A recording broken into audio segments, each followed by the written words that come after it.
புதிதாக TNPSC group 2 படிக்க ஆரம்பிக்க போகிறேன். நான் எங்கேருந்து தொடங்கணும், நான் முதல்ல என்ன பண்ணணும் அப்படின்ற கேள்வி தான் பெரும்பாலும் ஒரு நாளைக்கு ஒரு 2-3 பேராச்சு கேட்பாங்க. ஸோ புதுசாக படிக்க வரவங்க எங்கேருந்து ஸ்டார்ட் பண்ணணும் அப்படின்னு சொல்லுங்கள். ஸோ புதுசாக படிக்க வரவங்க ஃபஸ்ட்டு உங்களுக்கு எவ்வளோ டியூரேஷன் இருக்குன்றதை பார்த்துக்கோங்க.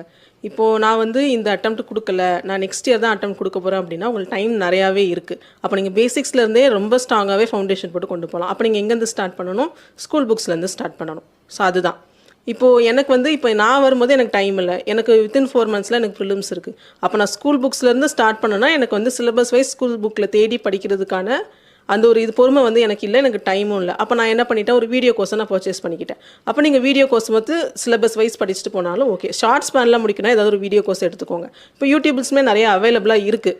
நிறையா இண்டிவிஜுவலாக போடுறவங்க நிறையா வந்து கிளாஸ் வைஸ் சிலபஸ் வைஸ் எடுத்து போட்டிருக்காங்க. நீங்கள் அந்த சோர்ஸ் வந்து யூஸ் பண்ணிக்கலாம். கவர்மெண்ட்டோடது எய்ம் டிஎன் அந்த சேனல் ரொம்ப நல்லாயிருக்கும், அவங்களும் கம்ப்ளீட்டாக கவர் பண்ணியிருப்பாங்க. நீங்கள் அதை பார்த்து ஏதோ ஒரு வீடியோ கோர்ஸ் அதை நீங்கள் வந்து பார்த்து ஃபுல் சிலபஸ் வைஸ் போங்க. அண்ட் எக்காரணத்து கொண்டும் புக் வந்து அட்டை டு அட்டை படிக்கணும் இப்படிலாம் சொல்லுவாங்க, அது இது பண்ணிடாதீங்க. சிலபஸ் ஓரியன்டாக தான் படிக்கணும். நீங்கள் சிலபஸில் ஸ்டிக் பண்ணிட்டீங்க அப்படின்னா நீங்கள் அதை வந்து கோத்ரூ பண்ணிடலாம். சிலபஸ் விட்டு டிவேட் ஆகிட்டிங்க அப்படின்னா அது போய்கிட்டே இருக்கும், எங்கே போகுதுன்னே தெரியாது, ஆனால் போய்கிட்டே இருக்கும். ஸ்டாண்டர்ட் ஆத்தர் புக்ஸ் படிக்கிறீங்களோ, ஸ்டாண்டர்ட் ஆத்தர் புக்ஸ்னு சொல்ல முடியாது, அவுட் சோர்ஸ் படிக்கிறீங்களோ, ஸ்கூல் புக்ஸ் படிக்கிறீங்களோ, இல்லை வேறு எந்த படிக்கிறதா இருந்தாலும் சிலபஸ் வைஸ் அதை பாருங்கள். சிலபஸ் விட்டு டிவேட் ஆகிட்டிங்க அப்படின்னா அது எங்கேனாலும் கூட்டிகிட்டு போயிடும், நம்ம திசை மாதிரி போயிடும். சிலபஸ் வச்சு நம்ம சிலபஸ் வைஸ் தான் படிக்கிறோமான்றது தெளிவாக இருக்கும்.